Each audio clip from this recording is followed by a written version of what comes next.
নমস্কাৰ বন্ধু বান্ধৱীসকল পুনৰ এবাৰ সকলোকে স্বাগতম জনাইছোঁ আন এটি জব ইনফৰ্মেটিভ ভিডিঅ'লৈ।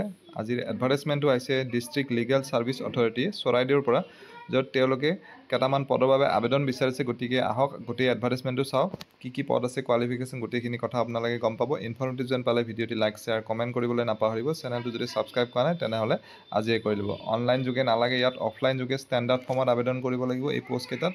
আৰু আজিৰ প্ৰথমটো পষ্ট হৈছে অফিচ এছিষ্টেণ্ট। তিনিটা আছে ভেকেঞ্চি, 15,000কৈ দিব। ফিক্স পে থাকিব, কাৰণ পাৰ্মানেণ্ট পষ্ট নহয়, এইটো কণ্ট্ৰেকচুৱেল পষ্ট হয়। আৰু যাৰ বাবে গ্ৰেজুৱেট হ'ব লাগিব, যিকোনো ষ্ট্ৰীমৰ পৰা গ্ৰেজুৱেশ্যন কৰাসকলে আবেদন কৰিব পাৰিব। পাৰ্চনেল ইণ্টাৰভিউ আৰু কম্পিউটাৰৰ স্কিল টেষ্ট হ'ব চিলেকশ্যনত। নেক্সট পষ্টটো হৈছে ৰিচিপশ্যনিষ্ট কাম ডাটা এণ্ট্ৰি অপাৰেটৰ।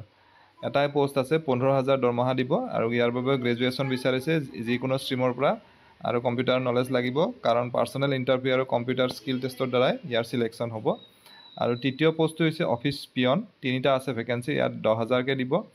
আৰু ইয়াৰ বাবে মিনিমাম ক্লাছ 8 পাছ কৰা হ'ব লাগিব, আৰু মেট্ৰিক পাছ কৰাসকলেও আবেদন কৰিব পাৰিব। কিন্তু যদি হায়াৰ ছেকেণ্ডাৰী পাছ কৰিছে তেওঁলোকে আবেদন কৰিব নোৱাৰিব।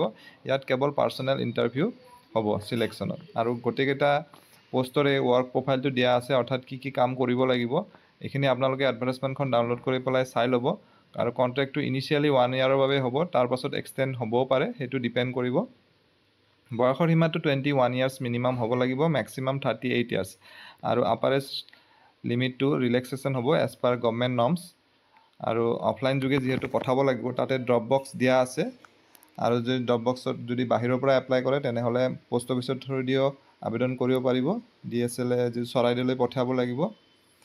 আৰু যিসকলে এপ্লাই কৰিব তেওঁলোকৰ যিটো শ্বৰ্ট লিষ্টেড কেণ্ডিডেটছৰ লিষ্টখন তেওঁলোকে চৰাইদেউ.dccourt.gov.in এই ৱেবছাইটটোত তেওঁলোকে পাব্লিছ কৰিব, ইণ্টাৰভিউৰ ডেটটো যেতিয়া তেওঁলোকে মেনশ্যন কৰিব। গতিকে আশা কৰিছোঁ এই ভিডিঅ'টিৰ জৰিয়তে আপোনালোকৰ মাজৰ পৰা এজন হ'লেও কেণ্ডিডেট উপকৃত হ'ব।